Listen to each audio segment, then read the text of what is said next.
So please welcome Chris Meyer. Thanks, Patrick.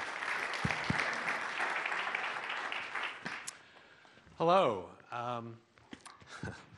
This is an interesting moment. How many people were here last year? Just half of you, I'd say. Okay. Those markers, good. So this is a bit of working without a net, I fear, asking a non-designer to comment on 2 days of a design and strategy conference. You'll note I didn't wear black. That was on purpose. Think of this as like my UN Green Cross. You can't shoot at me. We are in the last module on a Friday afternoon. And if it were even thinkable to try to summarize 2 days before Josephine's talk, which covered not just the waterfront, but perhaps the universe, it's now that much more challenging. But I will give it a try. I think the sin for which I'm being punished here is that of being trained as an economist. And what I'm going to try to do is put some economic frames, but then also some biological frames around the things that have been talked about. So I'm going to talk about 4 things this afternoon. I'm going to give a little reflection on this year versus last year, some of the economic context. I'd like to offer a perspective on this term that's used all the time of design thinking, and then last, some implications for designers on where to play and how to flourish. And I have to say, this is going to be a little more synthesis than summary. I'm not going to try to map every piece to this, but I think you'll hear most of the pieces of the conference here. So last year, yes, 2006. Last year, there was a great deal of talk about the relationship between business people and designers, and Roger had given the same talk. He gave last year what was the beginning of this year's talk. I thought immediately watching him this time that the situation as it was last year could be described as it is here. PC, you want to see the website and home movie I made? Oh, I'm so creative, and all my programs are so easy to use. PC. Well, some things never change, Mac. Some things never change. What is that supposed to mean? So you want to see my pictures, PC? I have a better idea. How about I calculate how much time you've just wasted? PC, you want to see him? Actually, I have a better idea. Why don't I calculate how much time you just wasted? So that was kind of the discussion last year about business people not getting it, the gap between the two. And it's just interesting, you know, it's like when your kids go away to camp for 8 weeks or something, and they come back, you see how much they've grown. The difference in tone between that and this year is quite striking to me. And I thought this year, it's a little more like this. And you remember Sally Field, and sorry for the low res there, but it's the reaction here is that business is coming your way, that business is valuing design. Larry talked about Jim and Bumsheek at Steelcase and at SKT as the captains who are steering their ships in a way that's more sympathetic to design. Patrick in the book talks about design thinking sweeping corporations. But I thought the most interesting datum was when you, the audience, were asked, how many of you have felt on your projects like second-class citizens, and nobody raised their hands.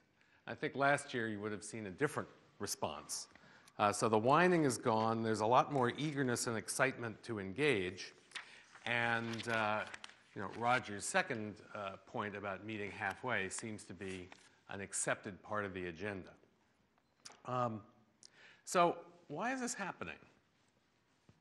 You know, could it be just the effect of talking about it and the shuttle diplomacy from between these two camps of people like Roger and Larry and Pat. I think there's more to it, and it goes to what Josephine just talked about in terms of economic context. Very similar chart to Josephine's, and a simple model of how economies change. I think that what's happening is we're at a moment where the speed of change demands design thinking from business. For business. This, like Josephine's account, says that there are stages in an economy. This features the creation of first discoveries that turn into technology, and in the third phase, business adopts a technology. And in the fourth phase, from a business point of view, there are organizational innovations. From a social point of view, those are the social ecological innovations that Josephine talked about. Now,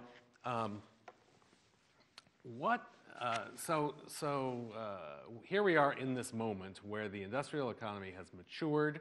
That is, the growth and value added that came out of these technologies has flattened.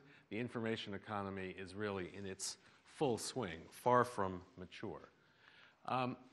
Now, how is the growth share matrix a familiar concept? Not to many. Okay. The term cash cow, people have heard that, and stars and dogs, perhaps. This is the consulting framework of the second half of the 20th century, developed by Boston Consulting Group. And the simple idea at the bottom of it is the experience curve, that the more experience you accumulate making a given product, your cost to make that product will continue to decline. And so there came out of this a strategic imperative that said, if you're in a business, your challenge is to ride that experience curve downward so you'll have the lowest cost and the greatest ability to differentiate, whether by price or quality or features, whatever. If you needed more growth, you might go into your existing market with new products, or you might take your old product elsewhere. The thing you never, ever, ever did was go into new markets with new products. Because you didn't have the skills, you didn't have the product knowledge, you didn't know the market, you were going to fail. Too risky. Okay? Well, that makes sense if you're in this flat part of the curve where most industries are oligopolies. You've got 3 in the United States, 3 companies making cars. Or worldwide, you have, Unilever, Cow, and P&G making a lot of consumer goods. And you're fighting for market share. But if you're in a world where new things are being created very rapidly, that's exactly the wrong prescription. Because what you're doing is continuing to invest in the space that's going away, the existing product and the existing market. And what you're interested in is new markets that don't exist yet and new capabilities for which there is not yet a market. But if you're going to do that, this is meant to represent a portfolio. If you're going to do that, it's very risky. So what do you do to survive there? And in Bumchick's presentation, we heard a set of measures designed to live in that upper right-hand quadrant. They've established an exploration group, which, as Josephine said in the Horizons analysis, takes a different group with different skills. They've developed some long-term measures so that these innovations have time to prove themselves or to fail. They've developed portfolio-based measures to account for the risk. They've created a dedicated innovation fund. And the CEO has called himself Chief Growth Officer. So that fits with this stage of rapid change in our economy when resting in the status quo isn't going to work. So, by the way, the things that SKT has done do not guarantee success. They have not, or we didn't hear about the process by which what they do and what they're incented to do comes to fruition, and of course it's early for them in that. But I think there's an argument to be made that it is the economic environment that is generating the greater acceptance of design thinking. Before we go on to the question of what design thinking is, I want to ask one more question or make one more observation, which is there was a lot of talk in the conversation about the source of value changing. So one more question. How many people are familiar with Maslow's hierarchy of human needs? That we got a lot. Okay. So I'm not going to explain that then. We'll just say there is a kind of analogy with the evolution of what is asked from design, or what has been asked from design over the past, let's call it 75 years. That there was a period where you just wanted to design a product that would work, right? And then, as that was no longer innovative, there was a question of making that product competitive. So, lower its cost, design it for manufacturability, things like that. And now we've arrived at this human-centered innovation, I think was the term. So this is just what you would expect as the industrial economy matures. What I want to say about it right here is, don't assume that's the end of it. Design puts a lot of stake on this human-centered innovation, and it's important, but there are new values coming. So what are the components of the, was it IBEW, ISEW, the Index of Social Welfare? We've talked about sustainability, right? And sustainability has taken a lot of forms depending who was talking about it. How much income inequality on a global sense is sustainable? So some of the social innovations we've been talking about today are aimed at values that have not yet become business values. Green is a new value that has become a business value. But part of your job, and I'll come back to this later, is to be exploring what the next things that are going to be valuable are as consumption goes out of economic fashion. Okay? So, the net of this is, in economic terms, business needs more innovation because the rate of change is faster, and that's a function of technological innovation. And value is being created in ways that design, as a discipline, is comfortable with, human-centered design, but that set of criteria will continue to evolve, so you need to not remain there with, carrot peelers that don't cut your hands anymore. Okay, now, what is design thinking? And I come to this question as somebody who hasn't read about it, hasn't been steeped in it, hearing it a lot from this community. So obviously it does go beyond the ergonomics of products. I think one of the themes I hear about it in the last 2 days is that it's about systems thinking, about seeing a larger frame. I'm not sure that the design community really is the leader in that particularly. You see businesses starting to evaluate people's purchasing behavior on life cycle costs rather than purchase costs. You see regulators worrying about disposal of car batteries. That started in Europe, I think. Certainly, you look at the history of architecture, and you don't always see a larger frame. I don't know if people saw that 60 cities are putting up $1 billion each to remediate their least sustainable buildings. So I think one piece of feedback is I don't think you're alone in trying to enlarge the frame of what counts and in embracing systems thinking. But I want to offer you a model of what is unique about design thinking. And here's, Larry Keeley said yesterday, he didn't want to bring any of his own thinking to his summary, and you notice he was assiduous about that. He expressed none of his own opinions.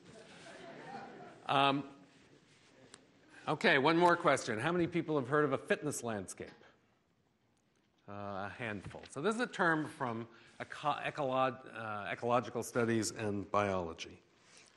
And the idea is that as nature evolves, you can, it's essentially evaluating choices. It's searching for solutions in a space, and it picks a solution here. Here's a frog that doesn't like to be boiled, and it doesn't go anywhere.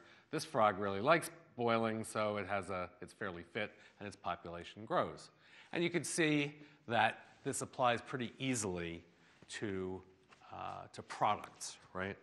That imagine you're an airplane designer and you are trading off speed against range, and this is the market for the number of airplanes of a given trade-off.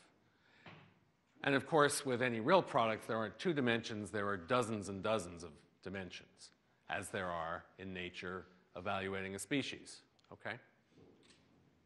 So product choices are made to find bigger markets, which means fitter products. Okay, so how do businesses make themselves fitter? And this, well, typically you find a business on this, let me call this a local peak, right? Here is a peak in this fitness landscape, meaning a suitable place to make a home in this market. And often, businesses think they're around here, near the top of a peak. More moves lead downward than lead up. And they are so-called hill climbing, making little incremental steps to get to the top of the peak that they can see. And businesses have a tough time seeing that here and here, there are higher peaks. And even if they do see that, you have to ask, how do you travel through this? If this is profit, if fitness is economic, if economic fitness is profit, then you don't really want to travel through that valley of death, right? Some companies have to.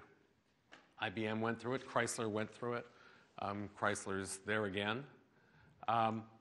But looking far away from where you are for a higher peak is not what businesses are good at. Design, on the other hand, uses that as a search strategy. How could you forget about where you are and start thinking about how you could build value elsewhere in this ecology? Right? We okay with that? Yeah. And by the way, everybody probably has heard the term disruptive innovation, right? Yes? Disruptive innovation? Clayton Christensen's book about innovator's dilemma that says often something happens down here you're here, your competitor starts up a business that looks like it's down here, but it turns out they have opportunities that you can't see because they're far away from the way you view the market. So mammals were a disruptive innovation for the reptiles. So how does nature go about looking farther away? Evolution proceeds in 3 steps. It starts with diverse inputs, and then it recombines these inputs. That's what recombination of DNA molecules does. And then it takes the product and puts it out there to see if it survives. Selection. So how does this bear on design and what we've heard over the last 2 days? It seems to me that we've heard many examples of ways in which companies are newly looking to increase the diversity of their inputs and increase the speed with which they recombine them. So, we heard from Shimano talking about looking for different segments. We heard McDonald's found 683 ideas from stores around the world. We heard Chris Anderson say, all good ideas come from the fringe. These are all expressions of looking farther to find the diversity of ideas rather than finding the one incremental step uphill. The whole process of user-centered design, if you are looking at a sufficient number of users, increases your diversity.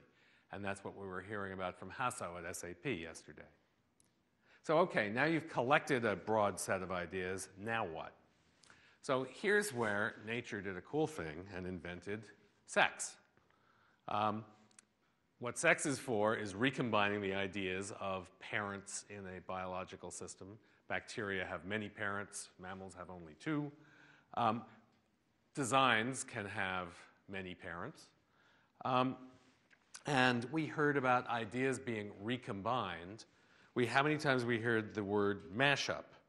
SAP talked about composites. We talked about multidisciplinary teams. We talked about partnering.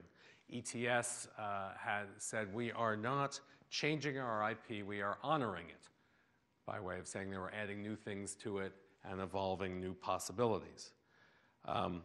David Lawrence even talked about the moment of conception, if I might, when a recombination was achieved through his reading of the United Airlines magazine, and he found out about, was it Frog, I think?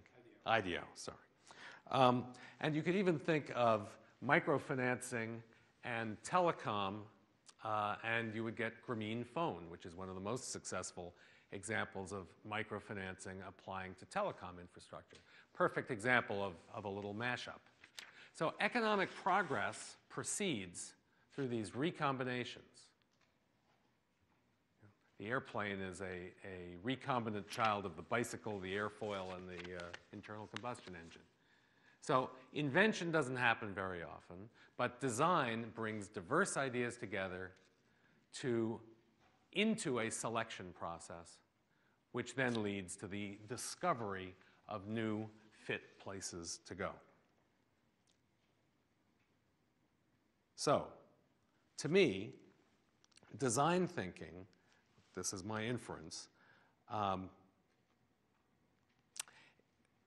is the name for allowing, encouraging, soliciting these diverse inputs into a thought process about what to do next.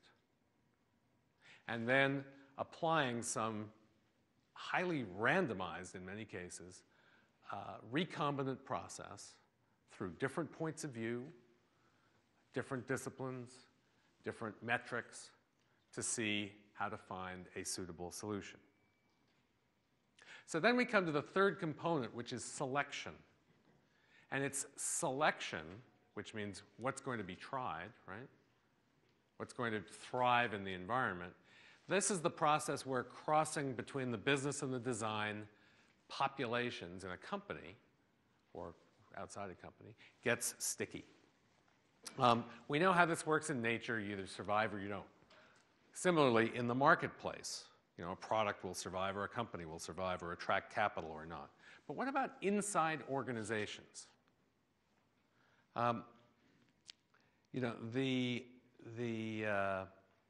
We heard Chris talk about blogs, and we know that they survive in a kind of market, or any information source, mediated by links. I think that what Connie does, what MacArthur does, is to try to be part of a selection process that nurtures certain opportunities that are in their transition from Horizon 3 to Horizon 2. We heard Dennis talk about the executive committee meeting at McDonald's, which he said didn't go well, and there were murmurs of understanding as if that was understood. It's this moment of bringing the outcome of the design thinking to the selection process that is still the challenge for bringing your work to fruition. So I want to mention one other thing before I follow that thread, and that was Dennis, in talking about the simulations at McDonald's, was touching on something important. You remember he talked about the back-end simulation space and the front-end simulation space, and P&G does a very similar thing. Roger Martin talked about being better storytellers. Simulations are great storytellers. So if you want to reduce the gap between reliability and validity, try creating simulations. Spreadsheets, after all, are a kind of very flat, not rich simulation. The kinds of things that are behavioral, whether in virtual space or real space, that Dennis pointed to, are a great way to bridge that gap, and I think you're going to see a lot more companies doing it. Okay. So, well, yes, and the simulation is, in my mind, a way to generate more reliability in the minds of people who are after that. Okay, so I've said so far, I think that the business world, the economic conditions are driving the people who manage the business and the people who invent the new ideas for the business closer together. That design thinking has fundamental things that make it right. It's the only way we've figured out to evolve effectively. And nature's had 4 billion years to figure this out. That's what it came up with, and that's what I heard in the discussions of projects and the way design is practiced at your companies. And I want to move on then to my last point about implications.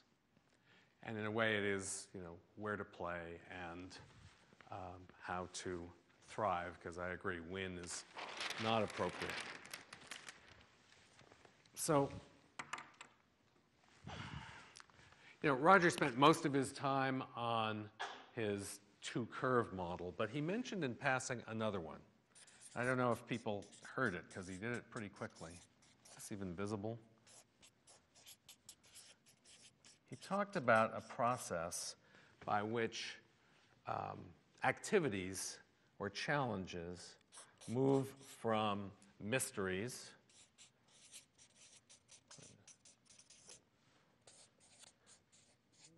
to things we understand in terms of heuristics. So a few experts kind of learn how to do them. To algorithms, so they become repeatable, and finally to code, so they become free in Chris Anderson's terms. So where do designers play in this process? It seems to me the design world is one that's really comfortable up here. Designers like mysteries. And mostly, business people don't. What businesses spend a lot of their time doing is this, getting things codified and repeatable. Right? And so then the problem is what happens in that transition. Because I think that designers should not expect to play here. They should expect to play here because they like it. Right? And similarly, for the business people. So again, the question is how to make these things overlap.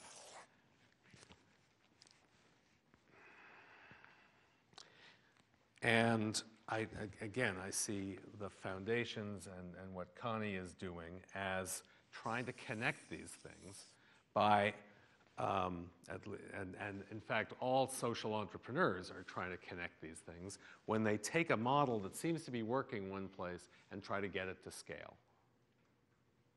Simulation is a way to communicate between these two things, because you can try your heuristics and see if they're working to create reliable algorithms. So I think that it's helpful. I'm going to make 3 suggestions. And they're pretty consistent with Roger's 5 suggestions.